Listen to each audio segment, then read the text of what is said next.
But Robert, someone in the chat was saying something about Jussie Smollett, so it has to be the segue. Justice for Jussie. What he was Justice doing for is Jussie. he was putting a black fist into the harassment of the black community. He even did a Black Panther. You know, he did the fist at the end. He was ready to rock and roll. As soon as that judge said 150 days in the Cook County jail for you, Jussie, that judge was probably thinking, man, I would go back to 300 or 360 days if I knew he was going to do this routine in court. Oh But my God! So Jussie is Jussie. So let's say it's narcissism, it's pathological lying, it's having dug a hole so deep, the only way to get out of it is keep digging and hope you find another way out. You saw the sentencing hearing. What was it? It was the sentencing hearing where they had, I guess they're not victim statements, but rather are they victim or whatever? Yeah, they're victim statements. They're victim. You had people coming out of the woodwork to vouch for Jussie. Well, that's character. So on his side, it's character. On the government side, it's victim statement. Okay. So the victim statements was from the police, Chicago, how much it cost them, overtime, the resources, the fact that we're just ridiculous amount of time and money on this case. Ridiculous. Well, it was a very serious crime, Robert. They had to look into it. But so they had the victim statements from the Chicago police, hundreds of thousands of dollars in extra costs. It actually damages other bona fide legitimate victims of hate crimes. And then to the character of Jussie, my goodness, you had Samuel Jackson. You had, I forget what her name was, but a Oscar nominee, Golden Globe Award winner, vouching for Jussie. You had some not-for-profit saying what a good boy he was. He doesn't. And his grandmother. Who didn't show up was the person who helped orchestrate his original sweetheart deal where he was going to get to walk completely. Michelle Obama was nowhere near the courtroom to be seen. Just a little reminder of how loyal the Obamas are. Well, no, I wouldn't fault them for being disloyal. I would say, like, yeah, that's a toxic playground you want to not play in. But these people come in and saying, like, he's a good boy. His grandmother, who I never fully appreciated, Jussie is part black and part Jewish. And his grandmother, 92-year-old Jewish lady, came in to vouch. And I don't blame her. I don't fault her. I don't criticize her. It's family, and family has loyalty, blindness. But yeah, that hearing went on, I think, if I'm reading into the judge's demeanor, for way too long. And then that's because they were moving for a new trial beforehand. And so he allowed extensive argument about that. I would never like a motion for new trial to be heard on the same day as a sentencing. I would separate those because it's almost no judge is going to say, yeah, you're right, I screwed up, new trial. Almost never happens. Like Ghislaine Maxwell, it's going to be a long shot for her to get a new trial based on that juror committing. I agree with Eric Hunley. That guy lied and he knew he lied. But he'll get away with it because Maxwell is a politically disfavored individual for understandable, correct reasons. But we should apply one rule to everybody, but we're not. And they've been gutting jury, the right to an impartial jury now for 40 years. Once the Supreme Court signaled, go ahead. But I think that was a tactical mistake. I think the second mistake was they should have come up with something creative. If they'd come up with something creative that clearly, Jussie had decided he would not say anything that would imply guilt, but they could have come up with a creative sentence that was different. And if they had proposed something like that to that judge, because of the politics in Chicago, that judge likely would have taken it. Instead, they put him in a you got to either choose the Chicago cops and the Chicago jurors or choose Jussie. And that was not going to happen.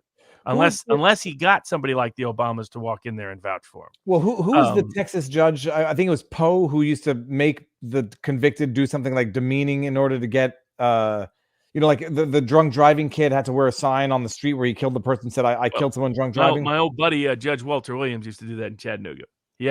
But I agreed with a lot of it, not all of it. He could be a little over the top, God bless him. But what he was looking at was what are remedies that are actually going to work rather than fail. I'm not a big fan of sentencing as a remedial matter. I would have even been in favor of this judge coming up with something other than actual jail time. Do something that goes right to it.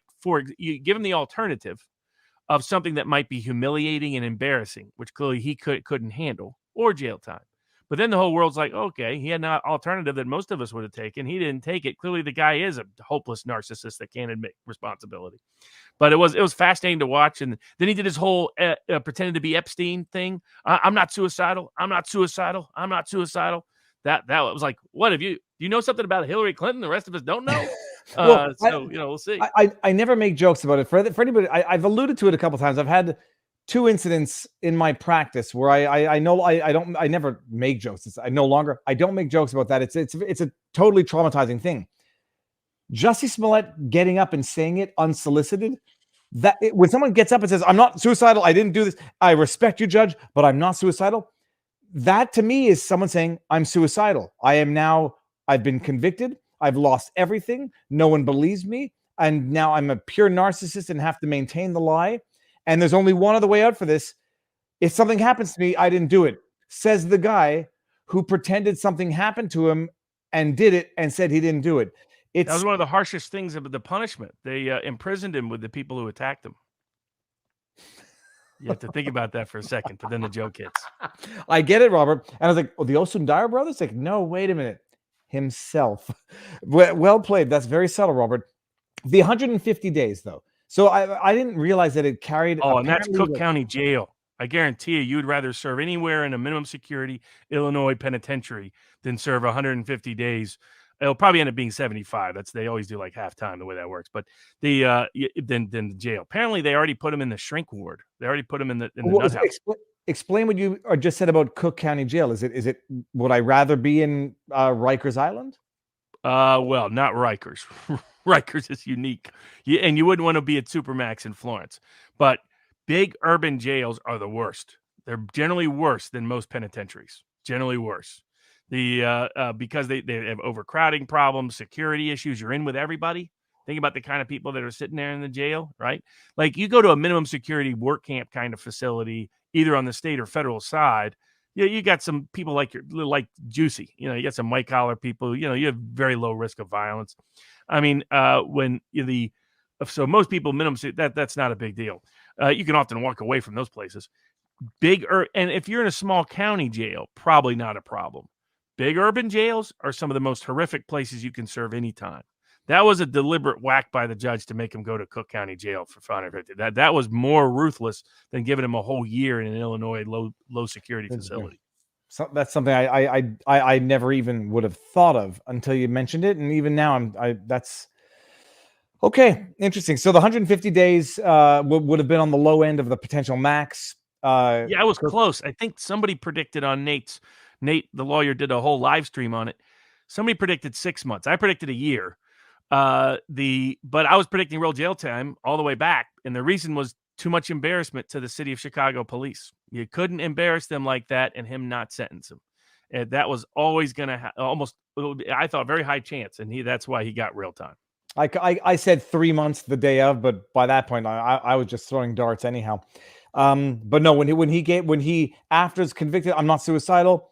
I did this for 400 years of black oppression," after his testimonials of invoking Ukraine crisis, invoking the Holocaust, invoking racism, invoking homophobia, and everybody on earth, with the exception perhaps of his 92-year-old grandmother, knows he did it, and he's still sitting there reaffirming the lie. I still have pity, but he's going to jail, and I don't think he's going to learn a damn thing in jail. If he's smart, he'll try to recreate his image as a tough gangbanger. So he's now Jussie Smollett meets 50 Cent. It's clearly he's intending that kind of marketing, that he's trying to convert himself into a civil rights symbol. And remember, it worked for some of the gangs in LA. I mean, the Crips were a different name, and I think they're Committee for Revolution or whatever. They looked at the Black Panthers like, we just got to rebrand, man. And it kind of worked for a little while with some lefties. There's several people that got celebrated that way. So to the super chat question about a good whiskey to buy for your birthday, Chattanooga whiskey is very good. I think that's right behind me to the back there. Japanese whiskey is surprisingly good. It's been for affordable whiskeys. And then for affordable whiskeys, Gentleman Jack is always pretty good. Near my hometown of Chattanooga, made there in Lynchburg, which is, by the way, I don't know if it's still a dry county. It used to be where they made Jack Daniels in Dry County for forever. The Jack Daniels famously, the way he died is he got too drunk and kicked his safe too hard and ended up developing a disease and died. And I was like, that's an appropriate way for someone like Jack Daniels to go. I will say, if you have $200, the best bottle that I ever tasted that actually blew my mind at a wedding where I said, "What is this?" Aachen Toshan, 21 years. But it sounds like some combination of Afghani and German. It's Gaelic. I mean, it's not Gaelic. It's Scottish. Is Cook County worse than San Quentin? San Quentin. San Quentin. Why am I blank? I thought San Quentin. It wasn't the. That's where Johnny. Does San Quentin still exist? Or am I confusing the island with it? The maximum security prisons can be worse, but they also have tighter security. The state prisons that are overcrowded are some of your worst ones. But those are but it's going to be your high security ones, or at least medium security. Usually high security. That's where you're worried.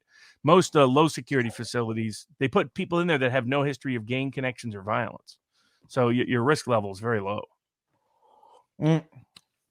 Robert, speaking but not so much. Cook County Jail has everybody in it. Everybody. Well, let that be that should be a thought that should pop into the heads of any prospective criminals. He better save some money to buy off sub protection. All right, also, though, it might be why he did the whole suicide thing. That saying that can actually put you on suicide watch, and then you get transferred to the mental health facility, and apparently that's where he's at. He's in the psychiatric ward. Now, there's plenty of people that don't quite like that, but you're at very little risk of violence in the psychiatric ward. So that may have been a game that may have been intended. Interesting. To get him to a different place. Aachen Toshan, 21 years, cost $300 in Australia. Everything has gone up in price. The wedding was a long time ago. Everywhere, but probably everywhere but Russia, ironically, in terms of essential goods.